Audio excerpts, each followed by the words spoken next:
அன்பு நட்புகளுக்கு இனிய வணக்கம்.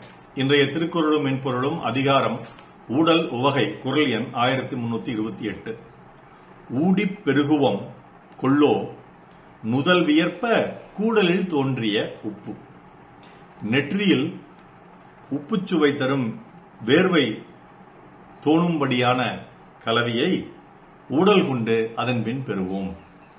Let's have the union which produces salty sweat after love fight. என் துடிப்பா, உப்பு வியர்வை நெற்றியில் கூடட்டும், ஊடலுக்கு பின் தம்பதி கூடட்டும். உப்பு வியர்வை நெற்றியில் கூடட்டும், ஊடலுக்கு பின் தம்பதி கூடட்டும். இதற்கு கவிப்பேரசு அவர்கள் சொல்லியுள்ள உரை, நெற்றி வியர்க்க வியர்க்க நெடுங்களவை கொண்டோம், அந்த இனிமையின் உயரத்தை இன்னொரு முறை எட்டலாமா, எங்கே மறுபடியும் ஊடு என்று கேட்பதாக சொல்கிறார் அவர். வைரமுத்து எழுதின அந்த மகா கவிதையில ஒரு நல்ல கருத்தை சொல்லியிருப்பார். உயிரினங்கள் அனைத்தும் கடலில் தான் தோன்றிருக்கணும், முதல் உயிர் தோன்றியது கடலில் தான் என்று சொல்லியிருப்பார்.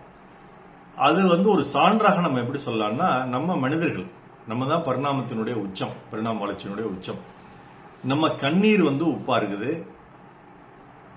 வியர்வை உப்பா இருக்கிறது, ரத்தத்தையே நம்ம அடிபட்டப்போ வாயில வச்சு பார்த்தா கொஞ்சம் ஓர்ப்பா தான் இருக்கும். அதனால நம் உடலில் இருந்து வரக்கூடிய அத்தனை நீர்களும், வெளியேறும் அனைத்து நீர்களும் ஓர்ப்பாகத்தான் இருக்கும்.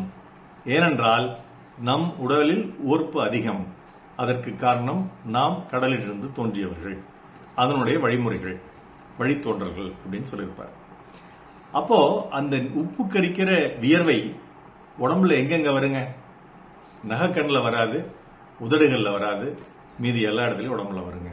கண்ணில் வியர்க்காது, கண் இமையெல்லாம் வியர்க்கும், பல்லு எல்லாம் வியர்க்காது, ஆனா வாயினுடைய மற்ற பகுதியெல்லாம் வியர்க்கும். அப்படி நெற்றியில் தான் நிறைய வியர்வு வரும். இப்போ ஒரு பயம் ஏற்படுதுங்க, ஒரு தேர்வுக்கு போறோம், நமக்கு தெரியாத கேள்வி வந்துருச்சு, திருன்னு முழிக்கிறோம். அப்போ முதல்ல குப்புன்னு வைக்கும்ல, வைக்கும்போது முதல்ல எங்க வேர்வு வரும்? நெற்றியில தான் வரும். ஒரு இருதய மாரடைப்பு வருது, அப்பவும் முதல் வேர்வை நெற்றியில் தான் ஏற்படும். பல அரசியல்வாதிகள் மேடையில் பேசும்போது பார்த்துங்க, அந்த கைக்குட்டையை எடுத்து நெற்றியை தான் இப்படி துடைக்க ஆரம்பிக்கிறாங்க, வேற எங்கேயும் துடைக்கிறது இல்லை, கையெல்லாம் இப்படி துடைக்கிறது இல்லை. அதனால நெற்றியில் தான் வியர்வை அதிகமாக வரும், அது உப்பு கரிக்கும். அந்த நெற்றியில் வரும் வியர்வை அதிகம் வேலை செய்யும் பொழுது வரும், வெயிலில் வரும், அதிகம் வேலை செய்யும் போது வரும். அப்படி அதிக வேலை செய்து நெற்றியில் உப்பு கரிக்கும் வியர்வை வருவதற்கு முன்பாக ஊடல் இருந்தால் அதற்கு பிறகு நடக்கும் கூடலில் நெற்றி வியர்வை அதிகமாக வரும். ஏன்னா கூடல் நீண்ட நேரம் இருக்கும் அப்படிங்கிறது தான் வள்ளுவர் இதுல சொல்லக்கூடிய பொருள். இதற்கு நாமக்கல் கவிஞர் ஒரு கவிதை எழுதியிருந்தார். அது இப்படி வர்ற வேர்வை இல்ல, உழைப்பினால் வர்ற வேர்வை. நெற்றி வேர்வை நிலத்தில் சிந்த நிமிர்த்தி உழைப்போம் நாமே, புத்தியாலே புதுமை கண்டு பூமியில் வாழ்வோம் நாமே என்று சொல்லியிருப்பார். நிமிர்த்தி உழைக்க வேண்டும், உடலை நிமிர்த்தி உழைக்க வேண்டும், நெற்றி வேர்வை நிலத்தில் சிந்த வேண்டும், விவசாயிக்கு அது சிந்தும். புத்தியால புதுமை கண்டு பூமியில் வாழ்வோம் நாமே. விவசாயி ஒருத்தர் இருக்காரு, அவருக்கு அந்த முதல்ல மாட்டையும் ஏற்கலப்பையும் பிடிச்சு உழுதுட்டு இருந்தவருக்கு இப்ப டிராக்டர் வந்துருச்சு, மின் இழுவை இயந்திரம் வந்துருச்சு. அதனால எளிதாக ஒரு நாள் உழ முடிகிறது. இது புத்தியால் புதுமை கண்டு பூமியில் வாழ்கிறோம் அப்படின்னு நாமக்கல் கவிஞர் சொல்லியிருப்பார். இதுல கூடல் இல்லை, இதுல இந்த வியர்வைக்காக வந்த கவிதையை எடுத்து சொன்னேன். அடுத்து இதுக்கு ஒரு பாடல்.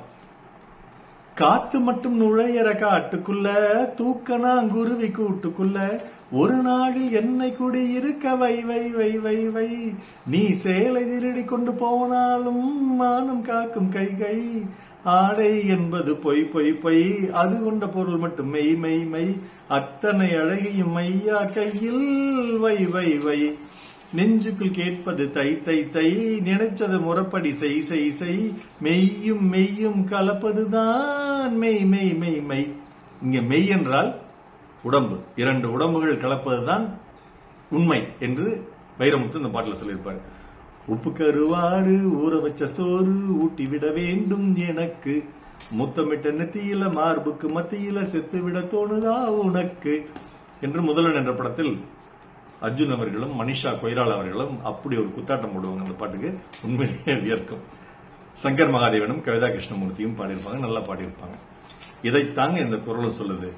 இந்த மாதிரி வியர்வை வர வேண்டும் என்றால் நிச்சயமாக ஊடல் அதற்கு முன்பாக இருந்தால்தான் கூடல் அதிகமாக இருக்கும், வியர்வை வரும். ஊடிப்பெருகுவோம் கொல்லோ நூல் வியர்ப்ப கூடலில் தோன்றிய உப்பு. நாள் சிறக்க நற்றமிழ் வாழ்த்துகள். மருத்துவ ராம செல்வரங்கம், ரிஷி நேத்திராலயா, விடியக்கிழமை, சேலம், கள்ளக்குறிச்சி, அரூர், ஈரோடு, கனிமலையம், நாடு, நடி டாக்டர் செல்வரங்கம் குரல் யூடியூப் சேனல் ஷேர் பண்ணுங்க, லைக் பண்ணுங்க, கமெண்ட் பண்ணுங்க, சப்ஸ்கிரைப் பண்ணுங்க. வணக்கம்.